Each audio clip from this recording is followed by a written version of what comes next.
Welcome to True Crime Garage. Wherever you are, whatever you are doing, thanks for listening. I'm your host, Nick, and with me is a man that has been nicknamed the GOAT, but not because he's like Tom Brady, because we once caught him eating grass. He is the captain. Thank you. Thanks for listening. Thanks for sharing on social media. It's good to be seen, and it's good to see you. Does that mean you're a vegetarian, Captain?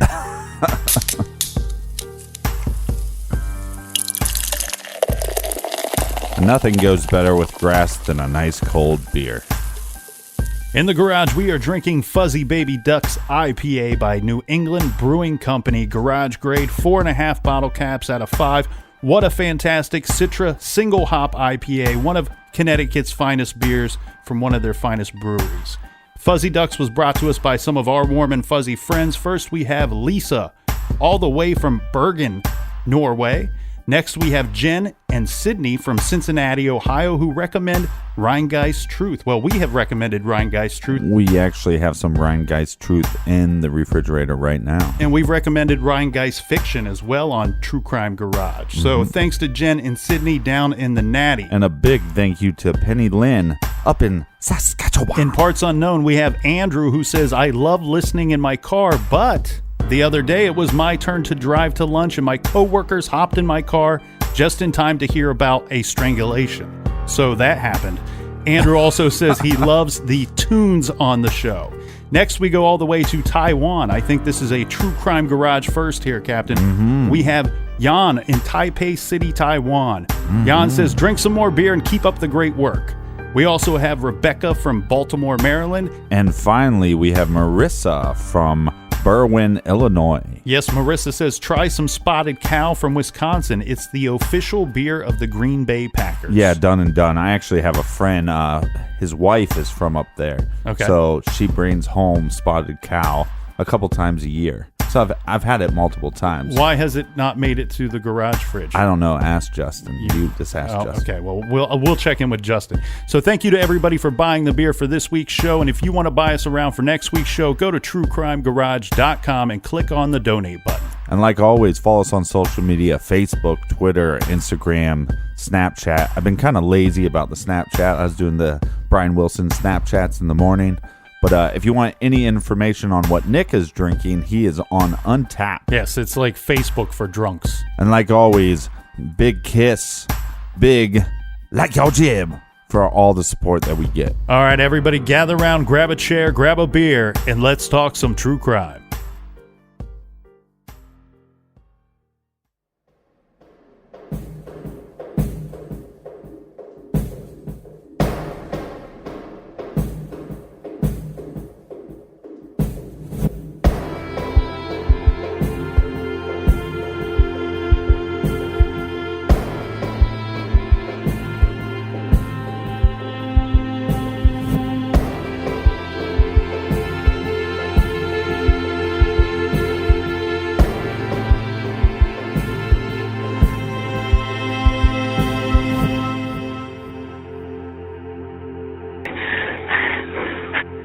What's the location of the emergency? Sandy Hook School. I think there's somebody shooting in here. Sandy Hook School. Okay, what makes you think that? Because somebody's got a gun. I saw a glimpse of somebody. They're running down the hallway. Okay. They're still running. They're still shooting. Sandy Hook School, please. Oh. In town 911, what's the address? It's 10 Dickinson Drive in Sandy Hook, Newtown, Connecticut. Okay, what's going on at 10 Dickinson Drive? It sounds like there are gunshots in the hallway. I'm a teacher in the school. Okay, where are you in the school right now? I am in the school. I'm in a classroom. Okay, do you have everyone in the classroom and the door? All of my students. The door is not locked yet. I have to go. Okay, I have to go lock the door. Tell me, keep everybody calm, keep everybody down, get everybody away from the windows, okay? Yes. Okay. Where are you in the school? I'm in the hallway when you walk in the front entrance if you take a left. Okay. All right, just try to lock down the school, okay? We're trying, okay. All right, bye-bye. Bye. John 911, what's the location of your emergency? Sandy Hook Elementary School, 12 Dickinson Drive. Okay, I've got that. What's going on down there? I believe they're shooting at the front glass. Something's going on. All right, I want you to stand on the line. Where are you in the school? I'm down the corridor. All right, I want you to take cover. Jen? Get the sergeant. All right, get everybody you can going down there. All right, let me get some information from you. What makes you think that? The front glass was all shot out. It kept going on. Okay. It's still happening.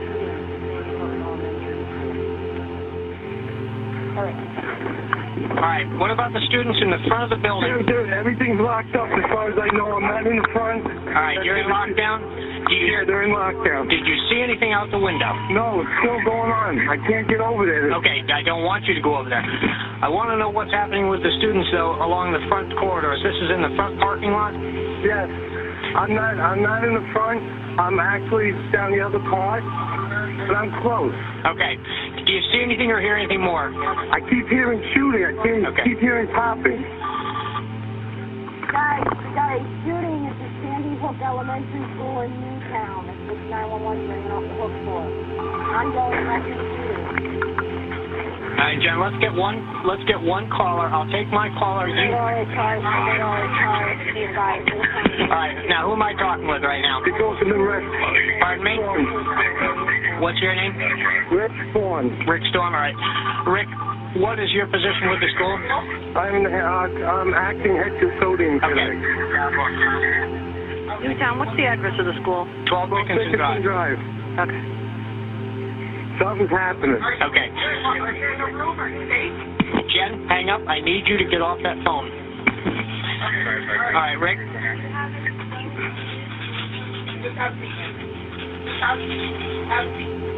Rick? Yes. All right, what do you hear now? Now it's silent. Okay. That's Riverside Road. All right, now when you say the school is in lockdown... All doors are locked. Kids are in classrooms. Okay. So at this time you're defending in place? Excuse me? Okay, at this time all the rooms are locked? Yes. Okay, did you see anything out front before this started? No, I was out all morning. Where are you in the... Okay, so the gym teacher told me they saw shadows going past the gym. Just now? Yes. All right. Now, are they running on the outside or the inside? I would say that was the outside.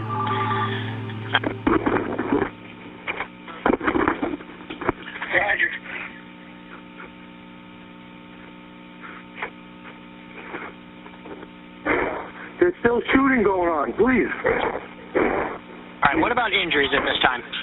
Excuse me? What about injuries at this time? I don't know of any injuries right now. Okay.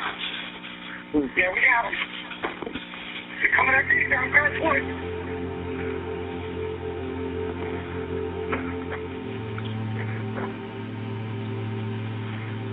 Come up the driveway on the left side.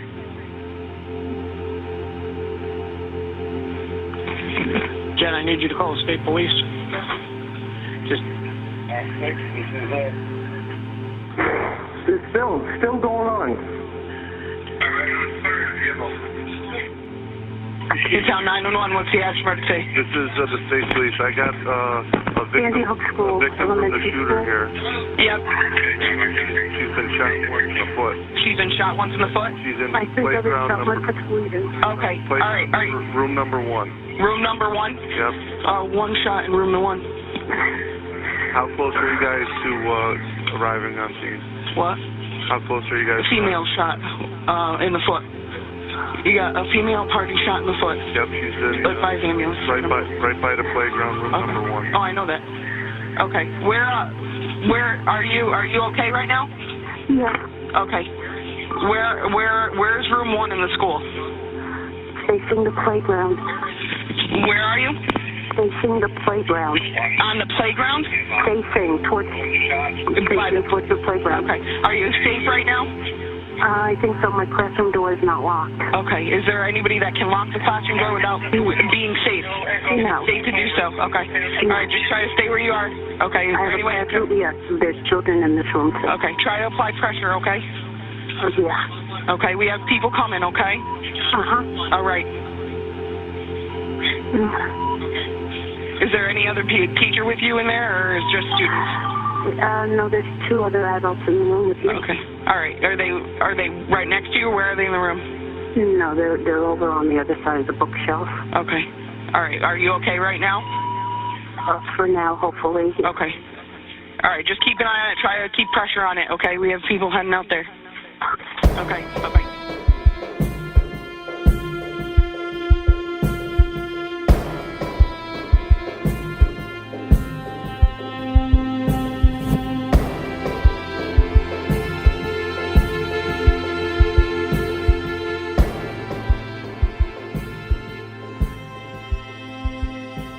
On Friday, December 14th, 2012, 20-year-old Adam Peter Lanza woke up, gathered some of his things, shot his mother 4 times in the head as she lay in bed in her pajamas, probably still asleep, left the .22 caliber Savage bolt action rifle that he used to kill his mother in her room, and at sometime around 9:30 a.m., he got into his mother's Honda sedan and drove off. This event is very tragic and horrific, but a lot of the events and a lot of the details will be questioned. Especially this next part here, because the thought is that Adam planned to drive to the Newtown High School. Mm-hmm. And I can't prove this, but it has been reported that someone close to the investigation has said that a vehicle matching the description to the vehicle that Adam was driving that morning had drove near the high school but never entered the parking lot. There were 2 police cars in the high school's parking lot. If this vehicle was in fact the car that Adam was driving, he may have seen the police officers' vehicles and changed his plans at the last minute. And if this is the case, I mean, we will never know. But he instead drove to the Sandy Hook Elementary School, which was just a short 5-minute drive from the Lanza's home. Very interesting that there was some speculation that he wanted to go to the high school. But Adam ends up at Sandy Hook Elementary School around 9:35. Yeah, Adam gets out of the vehicle. He leaves the doors open. He parked near the fire lane. He left a shotgun along with ammunition in the vehicle. Mm-hmm. It's been thought that if he were to go into the school and do whatever he was planning, that if once first responders started to arrive, that he would have an option to go back to that vehicle, retrieve that firearm, and make a stand there in the parking lot. There's a couple reports, and you'll see this constantly as far as, and we'll get into some of the conspiracy stuff later, but there is a lot of reports stating that it wasn't a shotgun left in the car, that it was actually the AR-15, and that is not correct. It was actually the shotgun left in his vehicle. Adam was wearing black clothing. He had earplugs, sunglasses, and a green utility vest. Inside the vest, he had 10 magazines, each of them with 30 rounds of ammunition in them. He had 2 pistols in his military-style cargo pants. There was no one going in or out of the school at this time. Mm-hmm. Adam Lanza, using his mother's Bushmaster XM15 E2S rifle, he shot out the glass. They had security doors that were basically locked, that you couldn't get in without granting permission. And he shot out the glass panels on these locked 2 front doors.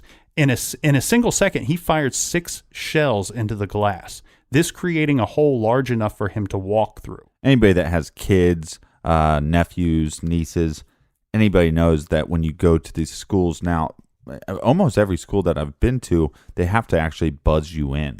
So you get to the front doors, they're locked.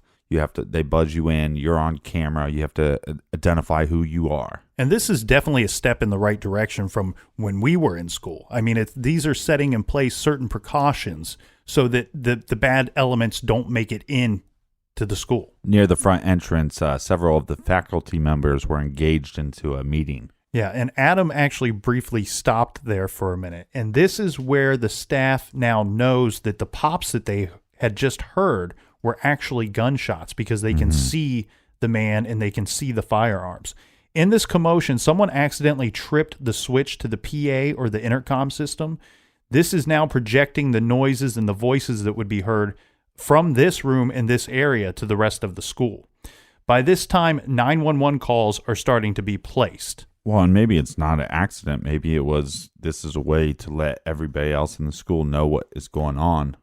Yeah, I think it's kind of maybe a kind of an angel or God stepping in a little bit to give some kind of warning to the rest of the school, because the person that accidentally hit the switch did survive this event, and said that they had accidentally hit the switch when they were trying to run to the phone to call 911. Adam is now inside Sandy Hook Elementary School, and the first 911 call has been placed. In the hallway, we have Principal Don Hochsprung, teacher Natalie Hammond, and psychologist Mary Sherlach. Now, they are confronted by the shooter here. Principal Don, she lunges at the shooter, trying to grab the gun in a moment of bravery, trying to save everybody. Yeah. She's unable to do so, and Adam shot her several times. He then turns the gun on the psychologist. Natalie Hammond was shot several times, but she was lying on the floor. She lay very still on the floor until the shooter left the area. Afterward, Adam went down the hallway toward the first grade classroom. Natalie Hammond would actually survive this attack?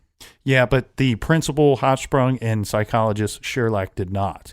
As we know in these situations, people do not always know what is going on. You, of course, don't wake up in the morning expecting to hear gunshots that day. So when you do, it's not always clear what you may have heard. But also in this situation, we have some very young kids at school. And of course, some of them are just too young to comprehend what is going on. So some of the kids that are hearing this gunfire, now mind you, the noises are still going off over the intercom system.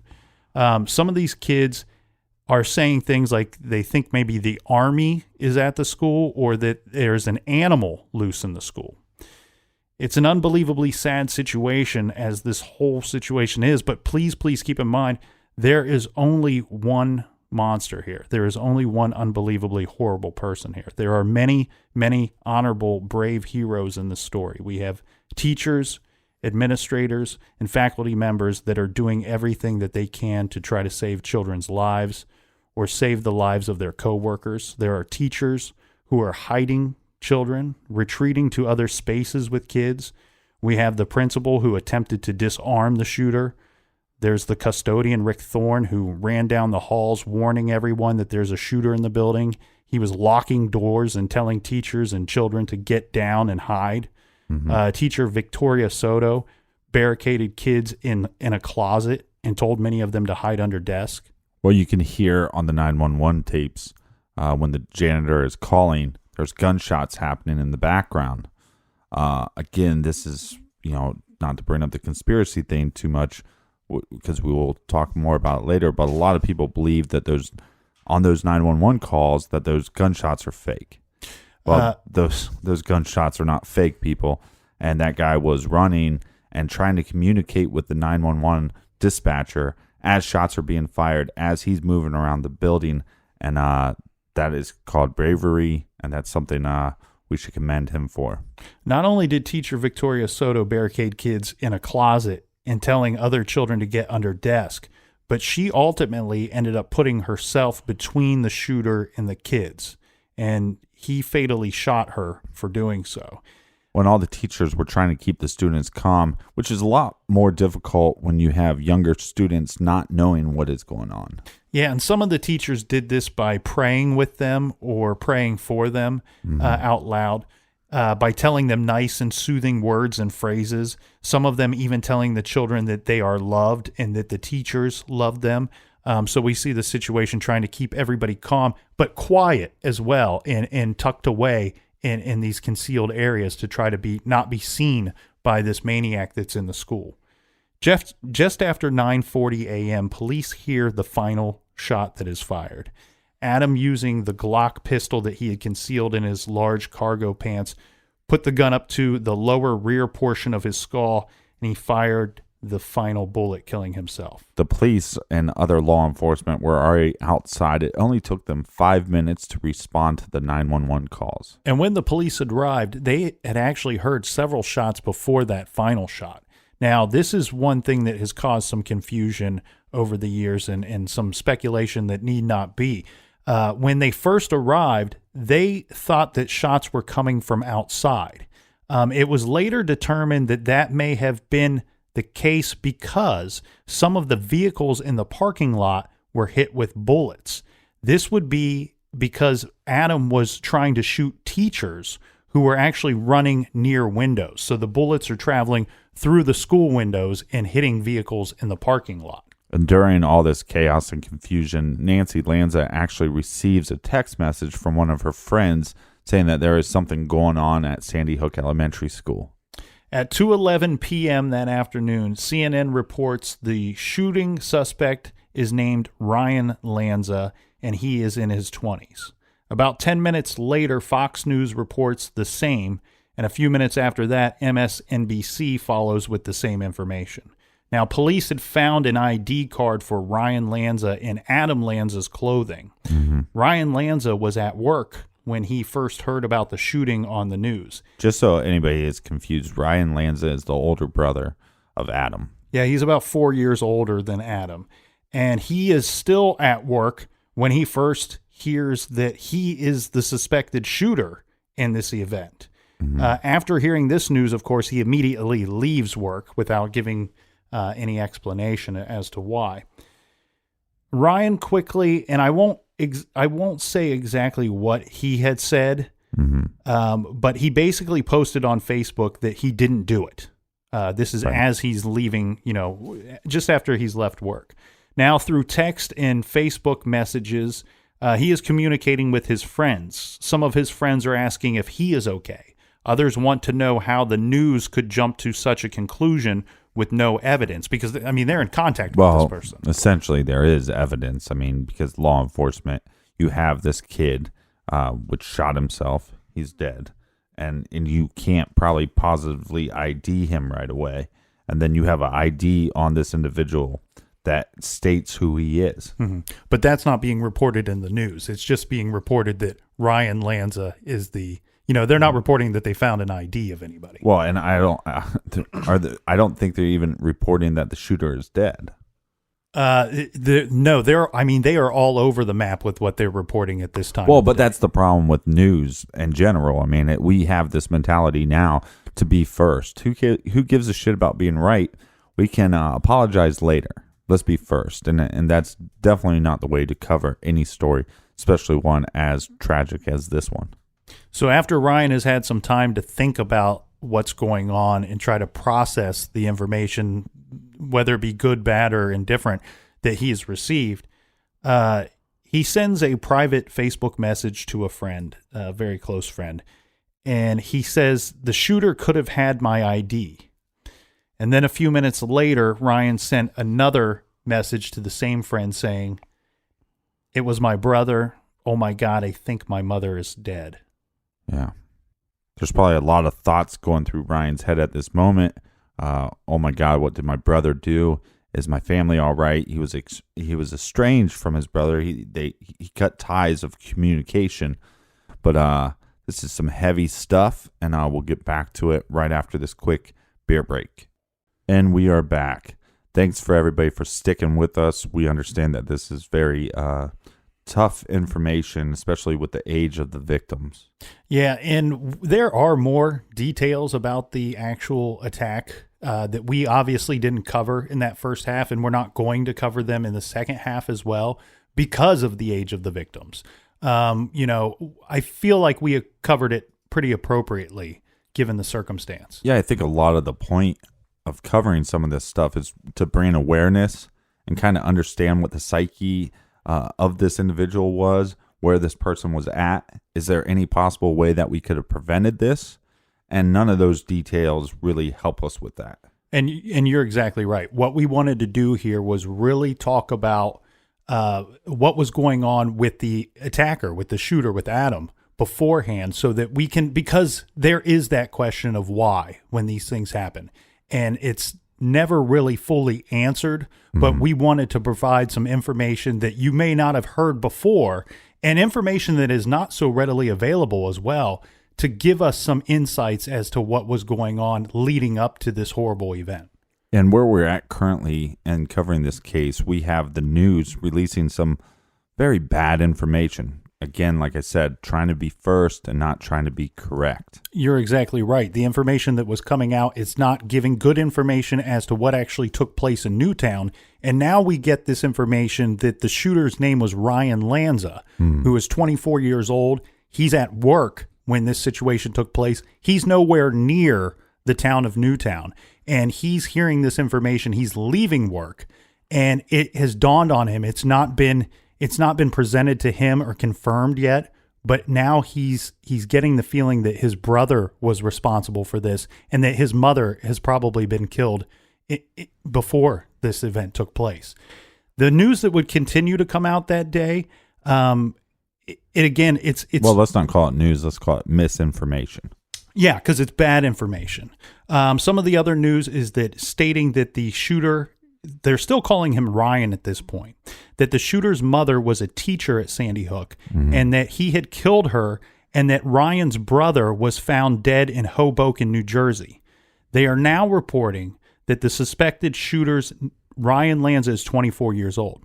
Shortly after this, Ryan is arrested in Hoboken, New Jersey, near his home. Under interrogation, he is being asked by police if he knew what his brother had done. And he says yes. He had seen the news about the shooting at Sandy Hook at work, and he knew his brother and mother were dead. That's what he's telling the police. After 5 p.m., the news stations start correcting themselves. And and we see this all the time, this backtracking. And it's irresponsible because of a lot of this misinformation, and we'll get into this later, is the conspiracy side. And if it wasn't for so much of this misinformation, we wouldn't have all these questions at the end. We'd be questioning the actual event, what we could do to possibly prevent it. But now all we're left with is questioning the actual event itself. So after 5 p.m., they start reporting that the suspected shooter was not, in fact, Ryan Lanza, but his younger brother, Adam. There was still more bad information to come out, though. This would be that Adam's girlfriend and the girlfriend's mother were reported missing in New Jersey. And we know that Adam did not have a girlfriend. So this is, just not correct. The parents of the school children and the family members of the teachers were told to go to the Newtown firehouse. And this is where they would be reunited with their loved ones or given further instruction as to where to go or what to do. And we have family members there now, and they're being reunited, but they still don't know many of the details of what events took place earlier. Yes, several of the kids are being reunited with their parents. And after a while, there's a whole bunch of parents from kids of basically 2 classrooms that are left. Now, these parents would be greeted by the governor, who stood before them to give a very short announcement. And his announcement was only 2 of the children were taken to the hospital and they expired. Some of the parents started to scream. One man yelled out, "Where do we go? We want to be with our kids." The governor responded by saying, "No one else has been taken to the hospital." Another parent then shouted, "What does that mean? Are they all dead?" And the governor says yes. At this point, we have a bunch of officers and law enforcement heading to the Lanza home to maybe get some more clues. Yeah, because at this point, they've connected the black Honda that they found in the parking lot, the one that Adam was driving, as being that of Nancy Lanza's.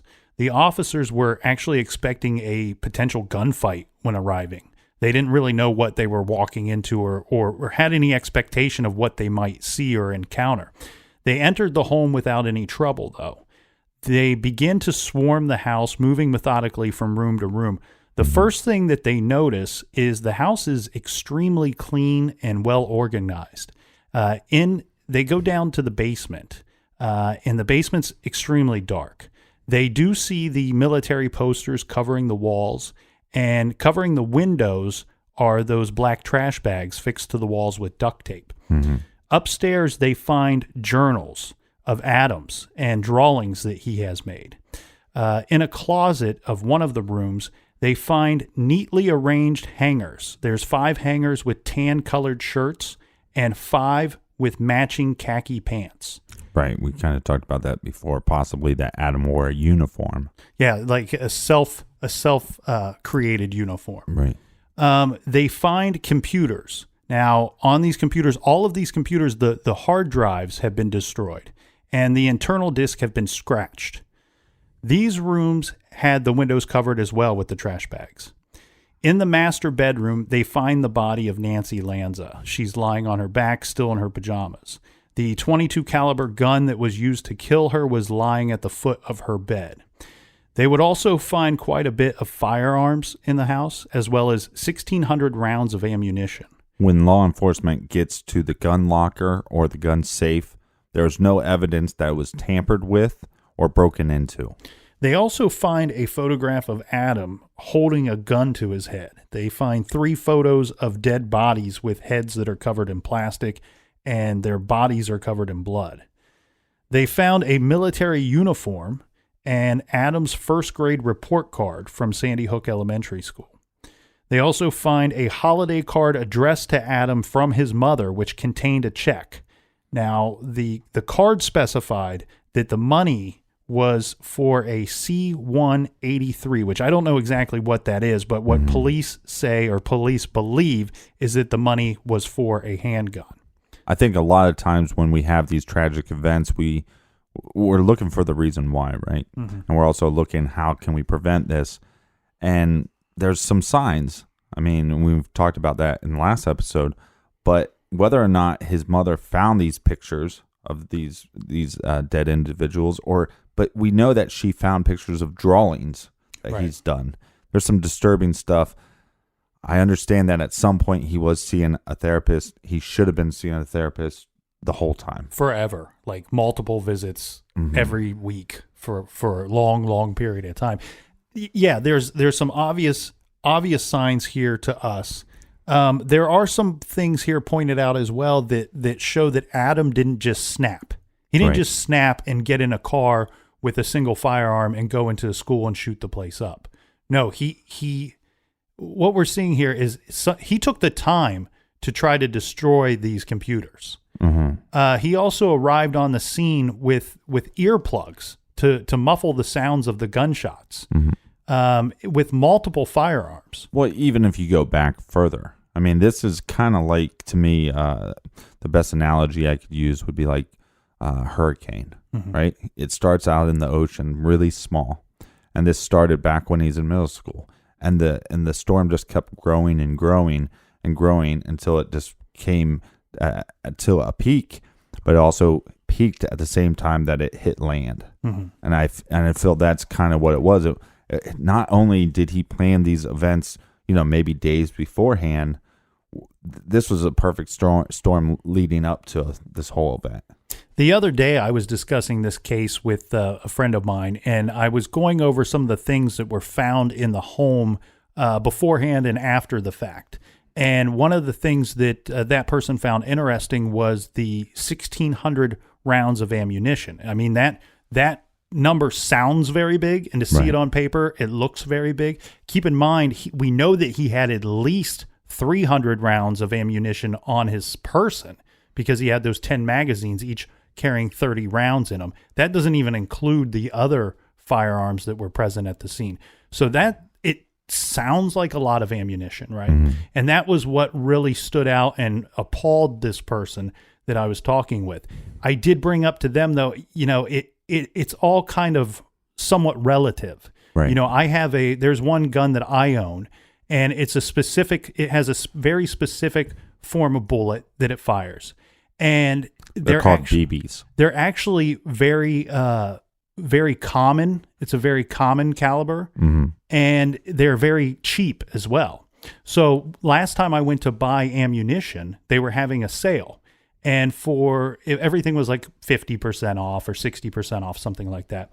So I bought a carton. They only come in cartons and they vary in size. But the carton that I purchased for, I think it was $30, had 1,200 rounds in it. So where 1,600 or 2,000 rounds sound like a whole bunch of like somebody that's stockpiling for World War III, that's actually not the case. Sometimes this ammunition just comes in bulk. I don't need 1,200 rounds for anything that I can think of, but that's what they sold it to me. And as we're on the point of what they found in the home, there are some pictures online, and you can actually find a picture of Nancy's bedroom, and there is a pool of blood in the middle of the bed.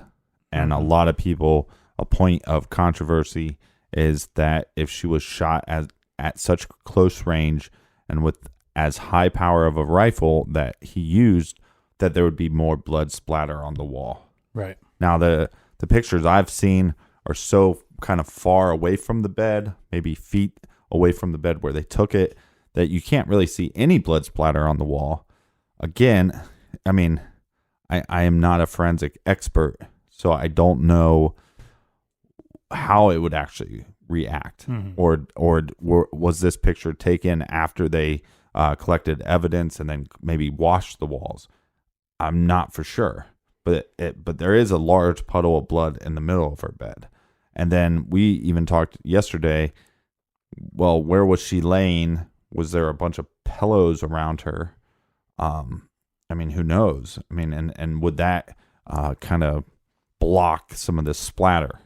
Well, and when we see these photos, especially in this situation, they don't have to release this photo and then explain to you point by point, this is what's going on and this is what we think happened. And here's the evidence of such. They don't have to do that. We know who did this. We know about this crime. And they're going to not release everything on purpose. We just know that. Not every question needs to be answered when you have a solved crime. And they don't owe that to us as a public either. Well, people that think that this is a point of conspiracy, I'd question, okay, well then who is Ryan? And who is Peter? And who is Nancy? And do they all just work for the CIA and they're just they came out of nowhere and they're all actors and their life never existed? There is tax records for one. We know Ryan is a real person. We know Peter's a real person. And they don't take into account that what about somebody like Ryan that, even though his brother did these heinous things, his brother had a lot of issues and he lost his brother and then he lost his mother. And to start saying that this is a point of conspiracy, it's demeaning to their loss. Yeah. And it's demeaning to all the children's losses as well, and the family losses and the community losses. Well, and some of the evidence that's collected, things that they saw at the scene, does that present questions? Of course it does. But are there logical answers to these? Absolutely. There are absolutely logical answers to these questions. Yeah, and as all this misinformation from the news outlets is coming out and the law enforcement trying to do their investigation, we have a lot of victims, and they need to have funeral services for these victims. Yeah, and there's, we have to have so many services over the course of a period of time. I think it took over a week to provide all the services, and they were having multiple funerals per day.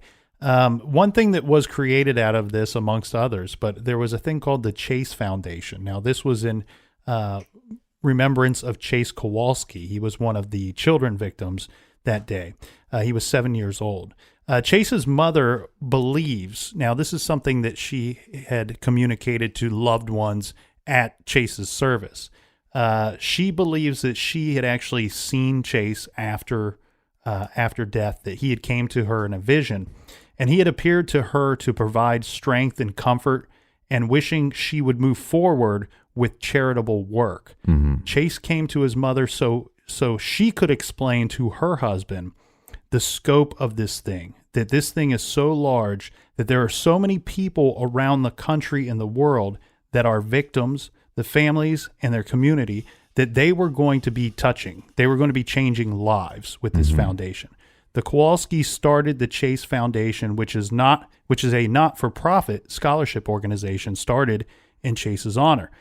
And she believes her son came to her to tell her that the creation of this foundation will save lives, change building codes, demand gun and ammunition control, and bring God back into America. And investigators at this point feel like they can make a statement on their findings of this event. Yeah, this would take them some time to put it together, but this is this is all going to revolve around items that they found at the home, as well as those journals that we talked about that were found in Adam's room. Now, basically, they give him a title. They basically call him a glory killer. And what they mean by this is that they didn't feel that any of his disorders is what caused him to do this. They also didn't feel that this was something where he had just snapped and woke up and decided to go and do this. They believe that this is something that he planned out. Maybe not this attack specifically, but that he had planned to attack somebody somewhere at some point. And their evidence of this is that the length of time that he spent putting together that spreadsheet that we discussed that had what he listed as the top 500 mass killers. And he had all this information on them. Remember, this was in 9-point font, okay? And it was 7 feet in length and 4 feet wide, this spreadsheet. It's a massive spreadsheet with all kinds of information on it. And they believed that him studying each one of them was a form of training, that he was almost training himself and learning from their mistakes and learning from things that he thought that they had done correctly to kind of set himself up for this event. They also didn't believe that bullying was involved. Because they felt that if he was angry or if he wanted revenge, that he would have in fact have gone to the high school and not to the elementary school. Right, but there is some evidence that points that he was going to go there. Right. But we can get into the psychology of that a little bit later because it ties into something that we're going to talk about. The other thing is they believe that the killing of Nancy was just something that had to take place, that maybe she wasn't an actual victim that he was targeting, but his whole goal was to carry out an attack, and he was not going to be stopped in the process. That she was something that was just necessary to do, because had she seen him taking the car, loading the car up with guns, she could have called the police and put an end to what he was attempting to do. Right. He was going to kill himself, and he was going to, I don't know that make a statement is the correct phrase, but he was going to go and take as many people with him in the process. This was his quote unquote mission, and he wasn't going to be stopped by his mother or anybody. Yeah, I don't agree with a lot of their findings. I'd say I'm probably 50-50 on what I agree with them on, but I am not an expert. Well, and I'm with you, Captain. There are some things I agree with in that statement and some that I don't. But again, we're not seeing the things that they got to see. We're not able to review all of the evidence here. And I think that we do have to label that as an expert opinion. It's not fact, but it's an opinion of people closest to the information and closest to the case. And I think there's a lot of value in that opinion, whether I agree with all of it or not. The other thing that I forgot to mention was that, we talk about mental illness and these different aspects here of Adam and what was going on.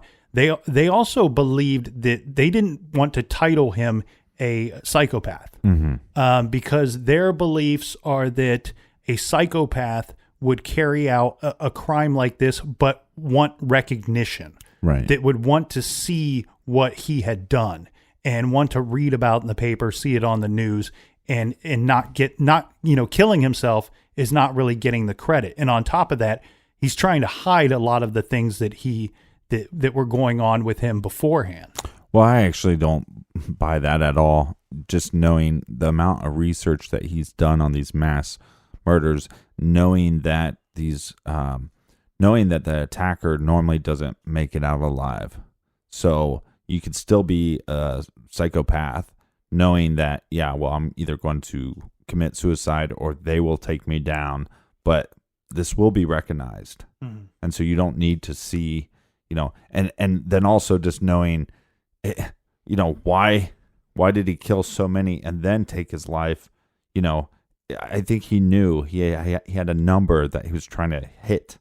And he knew that based off all this information that he collected, I need to do this much. And if I do this much, it will be talked about. So another point where I don't fully agree with him on. And I'm with you. I think he was trying to get to some kind of number that he had created. And I think that he only killed himself after believing that he had reached that bar that he had set.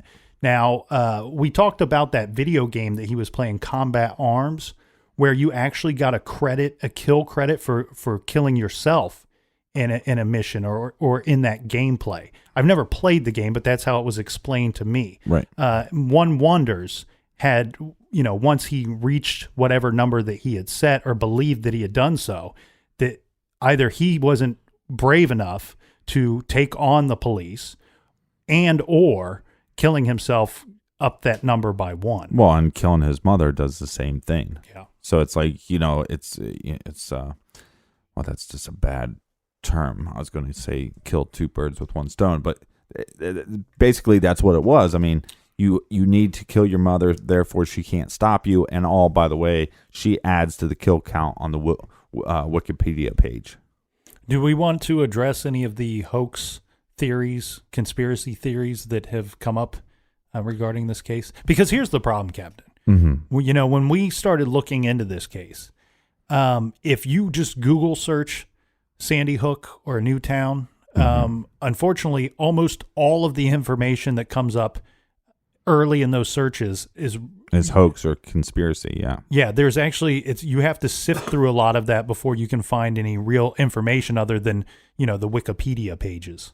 Well, I think we covered the whole blood splatter in the bedroom. I think there is some logical explanation. They're not giving us every detail, so there's probably some logical explanation that we just are not presented with that information. The other thing that we talked about was saying that the AR-15 was found in the car. Well, that was misinformation by the media. It was actually a shotgun that was found in the car. And so little things like that start making you go, well, they claim that all these children were killed with an AR-15. But how could that happen when it was in the car? That's just misinformation by the media. The other thing, too, and I get so sick of this, if you go on YouTube with any of these mass shootings, they do this thing where they take a picture of Adam and they take a different picture of Adam, just like one from maybe a year later or 6 months later, and they put them side by side, and then they start making the claim that it's not the same person. That somebody switched out these people at some point. Right. Like this is a clone or this is it's absolutely ridiculous. And yeah, if you take a picture of me and you put it by a picture of me from 3 months later, and you look at it long enough, maybe you'll find little differences, but it's crazy to me that there's, tons of these videos going, see, and it's some idiot on the other side going, if you notice the picture on the left, his hair looks a little different than the picture on the right. No shit, but let's just go with some logic that it's probably the same person. Mm-hmm. So those little claims just drive me nuts. We talked about the second shooter theory. Because of the misinformation of the media, one of the parents were arrested at the scene. Yes. And this individual was coming up to the school. There was gunshots being fired. He then ran to the edge of the building. He was trying to look in the window of the classroom where his child was. Mm-hmm. That's a heroic event from a father. He's just trying to see if his kids are okay. The police see him. He then takes off running from the building. Yeah. There's several individuals that are running from the building because it's the fight or flight mentality. And they decided to flight. And they were arrested and they were questioned. And the big thing here was he had camo pants on and a black shirt. Yeah, and he was actually seen by some of the other parents as being handcuffed and put into a police cruiser. I believe he was showing up he was going to work on some project with the kids that day, like build gingerbread cookie houses or something. And he when he arrived, the glass was shot out. But he's still hearing the gunfire that's going on inside the school, so he doesn't go in. And when he sees the police, when they say, "Hey, stop," get down or whatever they tell him to do, he actually thinks that they might be the shooters. He's totally out of his element and you don't know what's going on in this situation. It's pure chaos.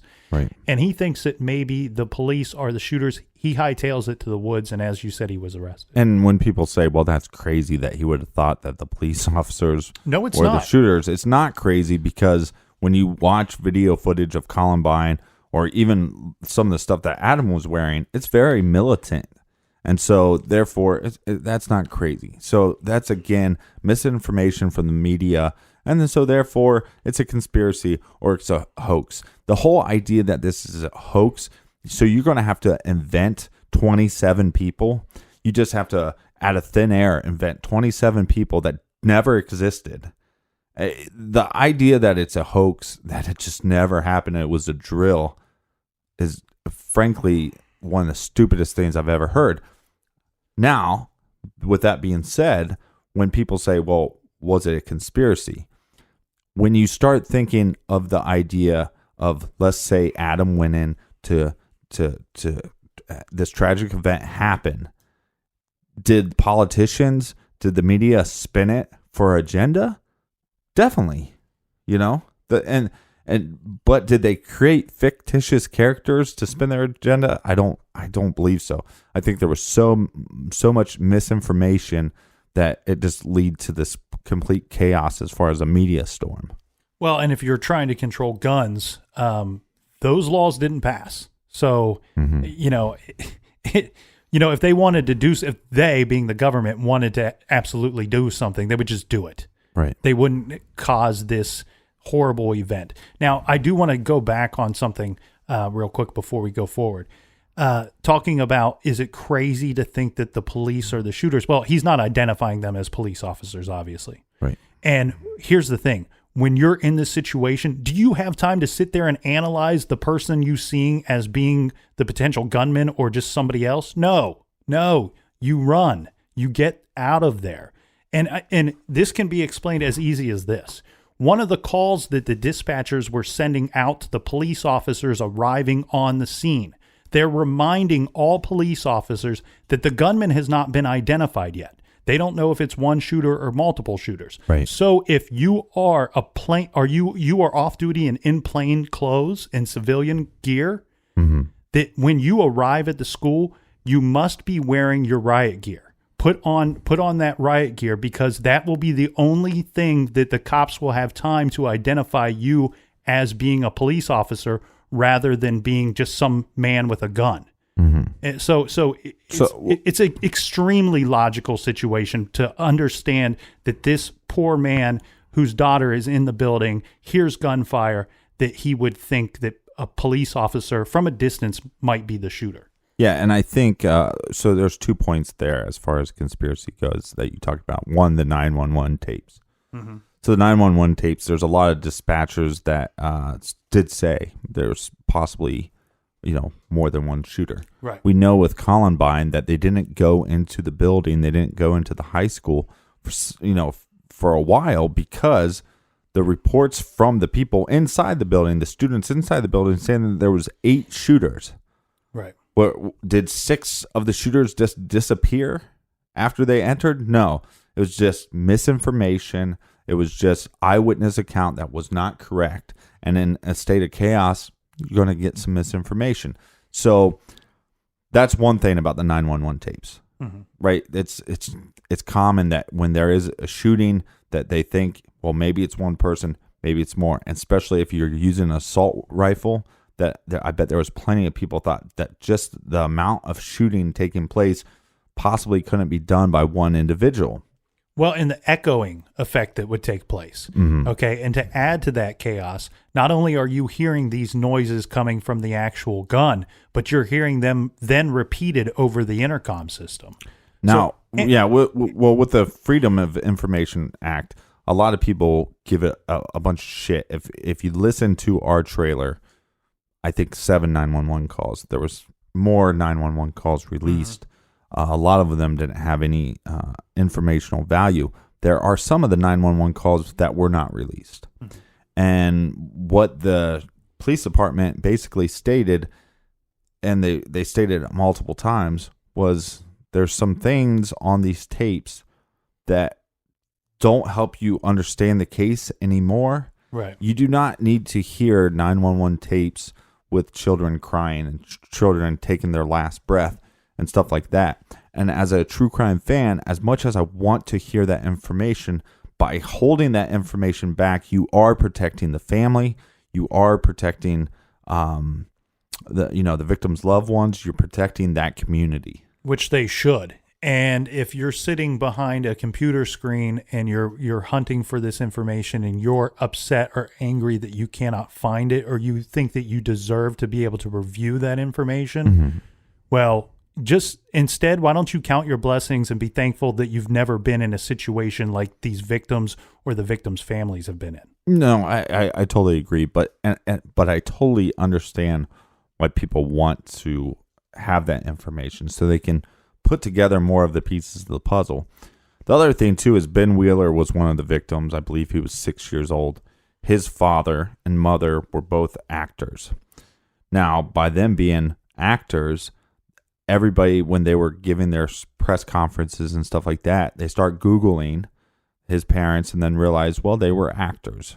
Yes, they had a profession. They both were actors, and therefore they made up enough money where they can move to the area and have their kids go to this school.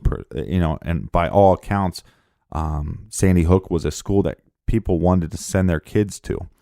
Is it that odd that a mother and father would have the same profession? I mean, that's one of the most common ways that adults meet each other as adults and start relationships is at work.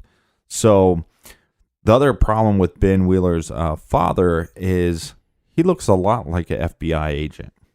And so there's these scenes that if you he looks like a specific, sorry, I don't mean to interrupt, but he looks like a specific FBI agent or just somebody that would like, no, he looks like a certain one. Okay. And so there's all this footage of these guys showing up, gearing up in their SWAT gear, and then entering the school or now helping with this tragic scene. Okay. So if you watch the footage and you compare the pictures, I'll be frank. When I saw the pictures, I thought, "Holy shit! There is something going on." Yeah, that's if you just look at the pictures with one guy in full riot gear with the helmet on and all these things.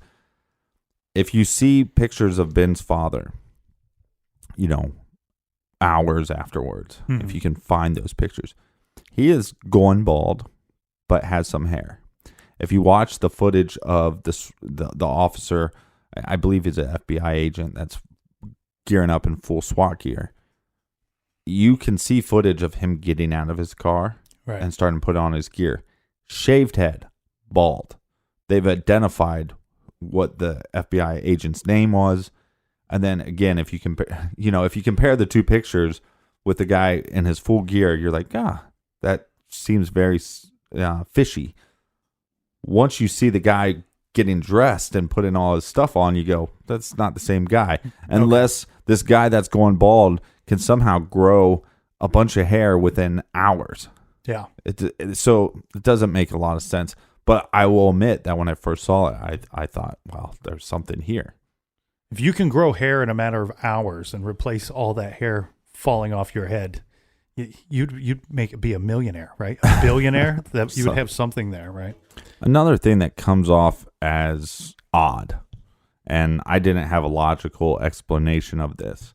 You'll see a lot of these hoax or conspiracy theory videos where there's people outside the school building and they're just kind of walking in circles. Okay. And there seems to be no rhyme or reason. And it seems like a lot of chaos. It's almost the way the conspiracy theorists put it is, well, we have all these actors and we have the school and we're just going to have these people pretend and we're just going to have them scatter around and kind of walk in a loop. Were these people that had come out of the school? Some are coming out of the school. Some are people that are arriving at the building. I couldn't make a lot of logical sense out of this until I watched the documentary Newtown. Right. Now, I like I said, if you want to watch it, go for it. there's not much information. It is a cry fest. It was difficult to watch, and has frankly made just doing the podcast this week even harder by watching it. So I wouldn't recommend that. And I'll tell you what, though, there is some logical reasoning for that. Here's the logical reason. Go for it. Okay, so when I was watching this documentary, the piece that I got out of it was one of the fathers said, I arrive, I don't know what's going on. He said, I paced for a long time. I must have did over 1,000 laps. And when I heard one of the victims' fathers said, I must have done 1,000 laps. He's just walking in circles, not knowing what the hell happened to his kid. And yeah, he's not talking to anybody because nobody has any answers for him. And there's a swarm of media, and he's just beside himself, almost in a trance. Mm-hmm. And that's the only logical explanation I can come up with for that one. Yeah, the thing here is, though, too, okay, we have a situation where the stress level is off of the charts. It's something that most of us cannot even comprehend. And we know that we don't know that how someone would react in that situation. Where I mean, you're talking about, this is basically combat war type situations. And the other thing, too, to top off that stress level, this traumatic situation that you're going through. If you were in the building, the loud gunfire, remember Adam had put he had earplugs in. He came equipped. The people that he was attacking, they're hearing these loud, extremely loud noises that are echoing off of every wall. That in itself will disorient you as well.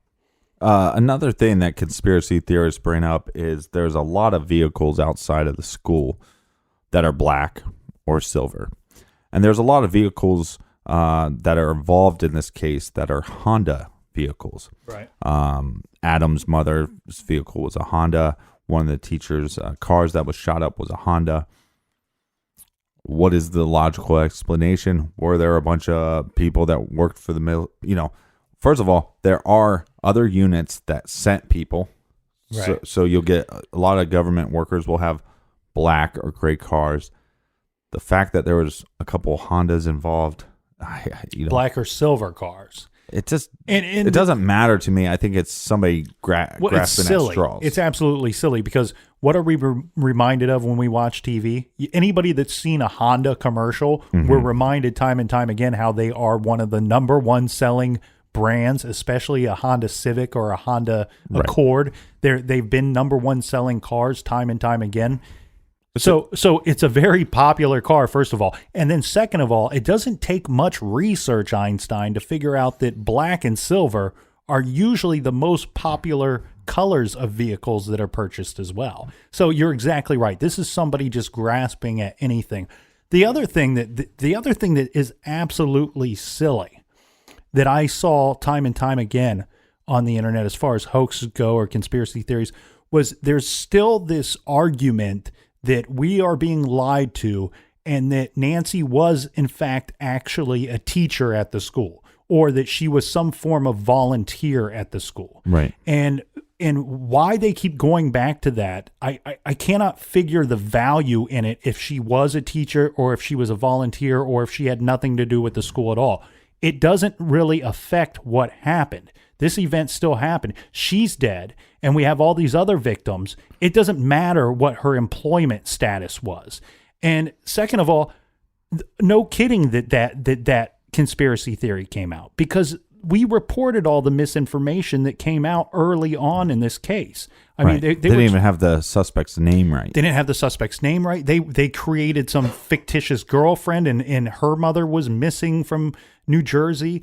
Nobody's dating Lloyd Christmas that's wearing the same outfit every day. The kid wouldn't leave his basement unless he was going to the shooting range or to rent a video game. He probably smelled like Fritos. There's all this bad information, and that unfortunately gives birth to a lot of these conspiracy theories. Yeah, and look, the black and gray car, I do think somebody's grasping at straws, but if there's any validity to it, yes, I don't have an answer. Just like the blood splatter, I don't have an answer. I do believe that there's some logical reasoning for that. And then a lot of people bring up the coroner. The coroner, if you want to watch something that is so utterly confusing, these children were not brought to the ER. Right. Another conspiracy theorist, when the ER doctor when they questioned him, I think it was Congress that questioned him, and they said, "Did you treat these victims?" He said, "Yes, we did." And then he stopped himself and said, "Well, actually, we didn't, because most of these victims were at a young age, and they were hit with such these bullets from the AR-15 that explode when they hit their victims, that the average victim had 3 to 11 bullet wounds, and that they're basically dead when the cops arrived." And so a lot of conspiracy theorists go, "Well, see this, you catch this doctor in a lie." No, he misspoke, and he's misspeaking in front of a bunch of people, and it's a touchy subject. And trust me, we get into the garage, and the garage is a comfortable area for us, and we're drinking some beers, and we misspeak all the time. I just did it right there. So I was talking about the coroner. Like I said, if you want to see something that's very nerving, is the coroner makes some very odd jokes. I think it's in poor taste. I think it's also somebody that examines dead bodies for a living, and their sense of humor is going to be a little different than the average person. But he's well educated to have that position. He certainly knows better. Yeah. I get it. Because we've talked to detectives and we've talked to doctors, and some of them can have a dark sense of humor to try to get them through their day. Yeah, well, I have it too. Just based off what we do on the show, there's sometimes I'll see a meme about a serial killer and I'm cracking up and I feel like the most awful, weirdest person in the world, but you should. You should. You should. You should. Any more conspiracy stuff that you want to touch upon? Yeah, there's a couple things that are a little odd. One is there's a picture of a victim of Sandy Hook where they, actually 3 things. There's a picture of a victim from Sandy Hook that was also used in this terrorist attack overseas. And you can find this information pretty easily. And there's this lady giving a speech, and there's all these pictures of these victims, and clearly one of the pictures of the victims of Sandy Hook is on the podium. I have no explanation for this. I don't know what to think of this. It was one of the young boys was Right. the victim, and at Sandy Hook, could it just be a look-alike? There are people that look like one another. It's very possible, but from the evidence I've seen, it looks like almost the exact same picture. So that's odd. The other thing that people bring up a lot of times in this case is that Sandy Hook was demolished, and that also Adam's home was demolished as well. Mm-hmm. Now, the community voted to have Sandy Hook be destroyed, so none of the parents or, a lot of these parents had other children that would be attending the school, and for them to have to relive these events over and over doesn't make a lot of sense. I don't have a lot of explanation for why the Adams house was destroyed. It's not uncommon though.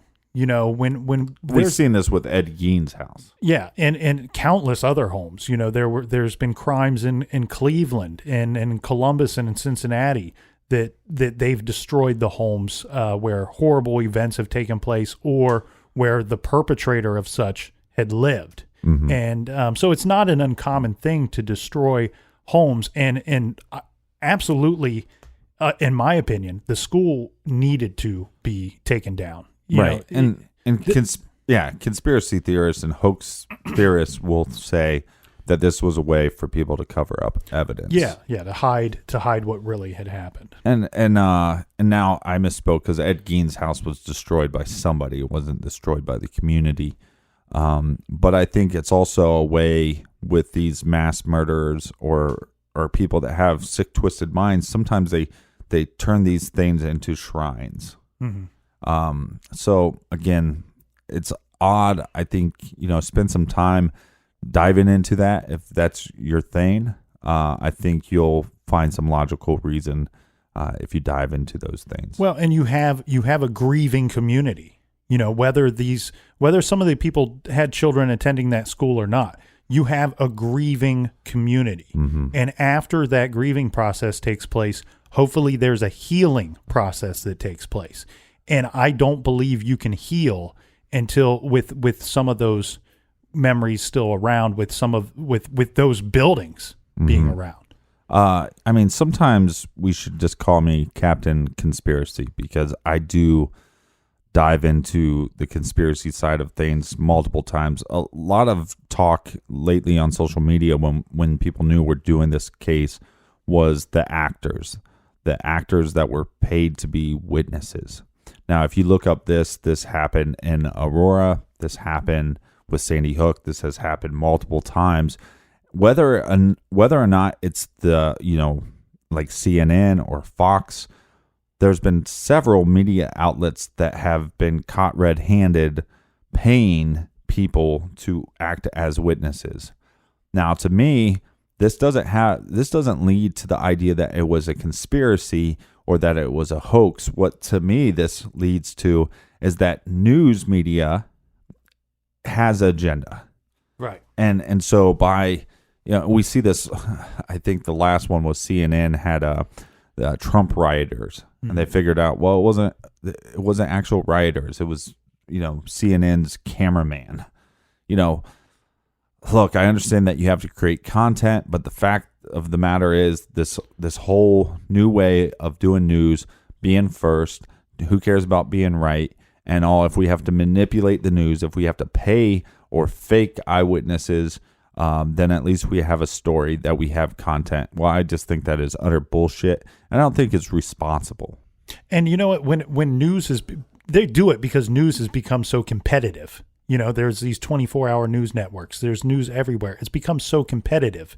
But you would think that at the same point that would be their fear. If we are caught red-handed, mishandling information or giving out bad information, that would be the death of us. That the viewers would move on to somebody else. Yeah, and I actually wish people would. I mean, if you're going to constantly give out misinformation, if you're going to fake content, then yeah, stop listening to that. Stop watching that. Stop going with their agenda. Stop paying these people money. By you watching them, they get ads and all that stuff, and just knock it off. I mean, it's just not responsible.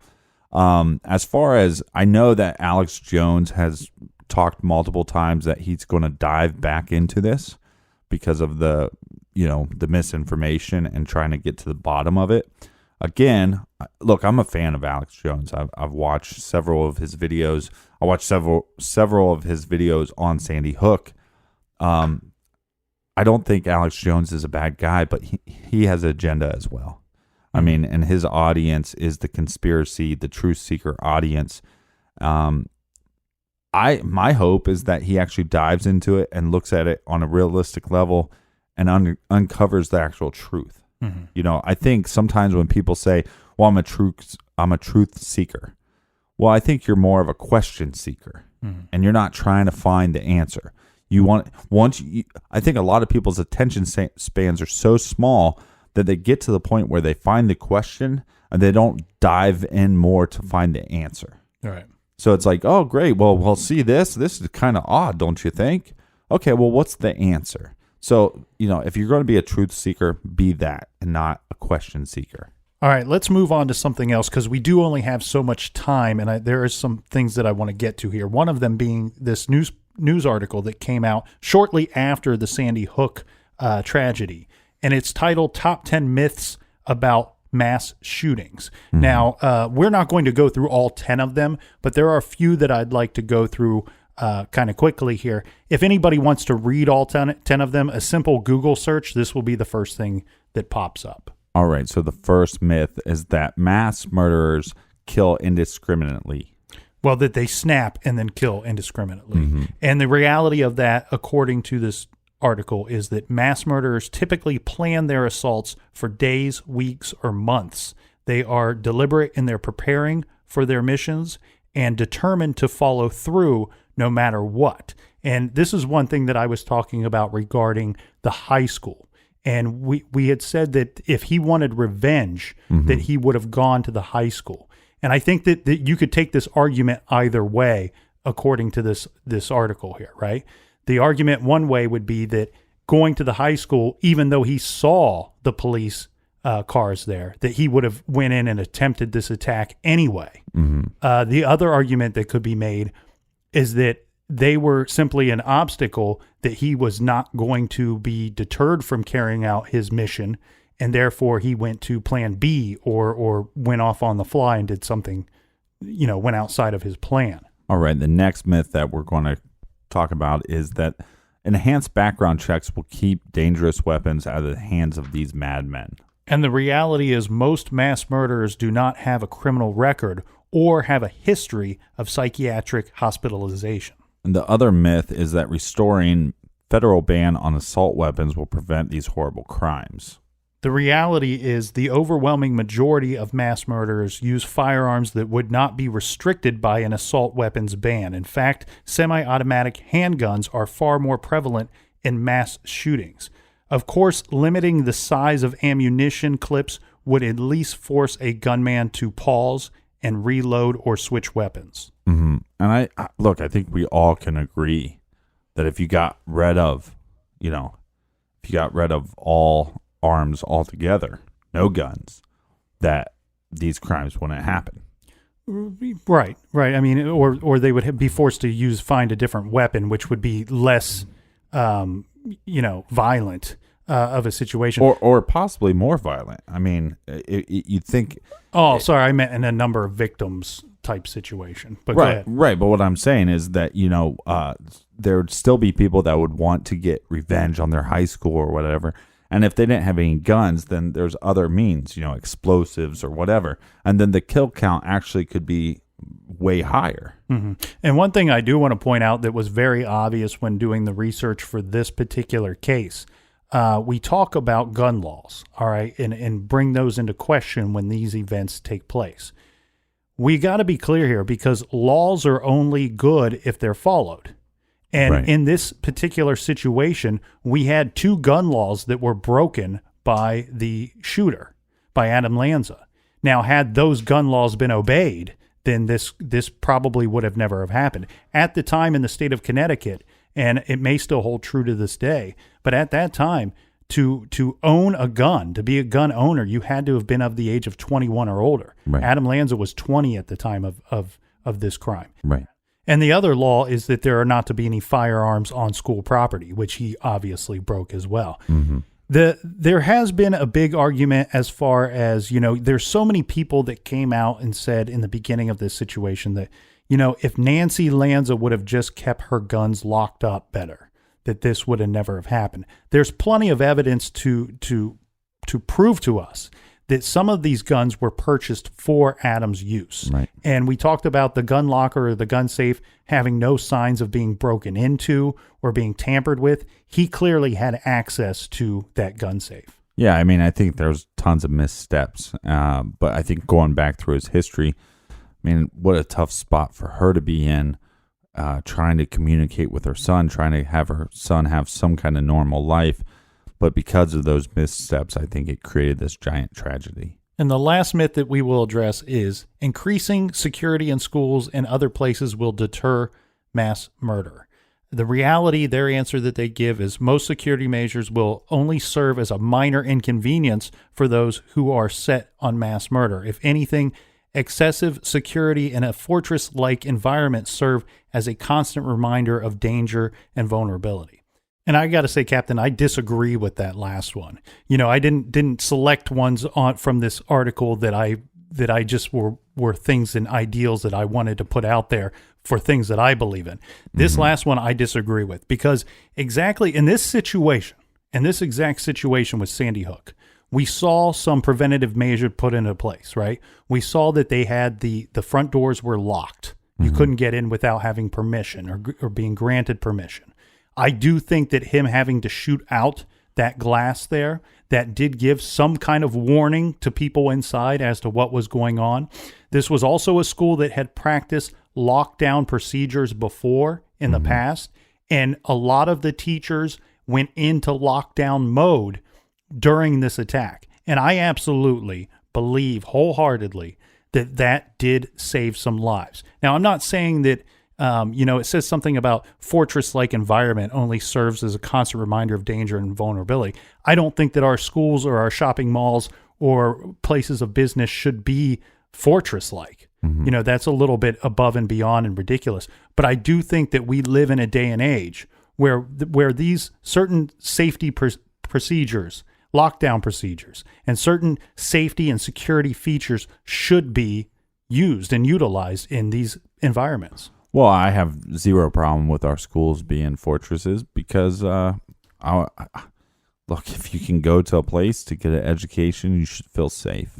Yep. And I wish, these school shootings are becoming so common that it's like, just put an officer at each school. And maybe that deters it a little bit. I agree. Yeah, there's going to be holes and gaps, but that would be something that we can do instantly that I think would change the outcome. It would be a giant leap forward.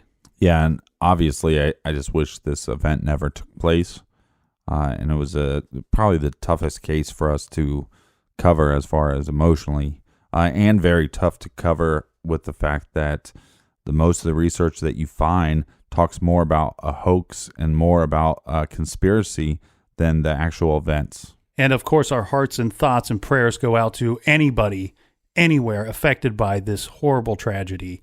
Words can't describe what took place that day. And I do hope and believe that some healing is taking place. And we're under 5 years since this event took place. I know that the grieving process doesn't end for all of us, but some of us hopefully are starting to heal. And we had several listeners that reached out to us saying that they were from the area, that they were involved. And as far as the conspiracy stuff goes, they said, look, this was reality to us, and we felt it, and we had to deal with it, and we're still dealing with it. So our hearts go out to them. Recommended reading for this week, I'd like to recommend Newtown, An American Tragedy by Matthew Leshak. Matthew is a journalist for the Daily News New York. His book, Newtown, is a meticulous account of the Newtown massacre and its aftermath. This is a definitive journalistic account of Newtown and an essential examination of the facts, not only of that horrific day, but the perfect storm of mental instability and obsession that preceded it. Drawn from previously undisclosed emails, police reports, and in-depth interviews, Newtown, An American Tragedy breaks through the misinformation to present the comprehensive story that must be told if we are going to prevent another American tragedy. Pick up Newtown by Matthew Leshak. You can do that by going to our website, truecrimegarage.com, and click on the recommended page. And until next week, be good, be kind, and don't litter.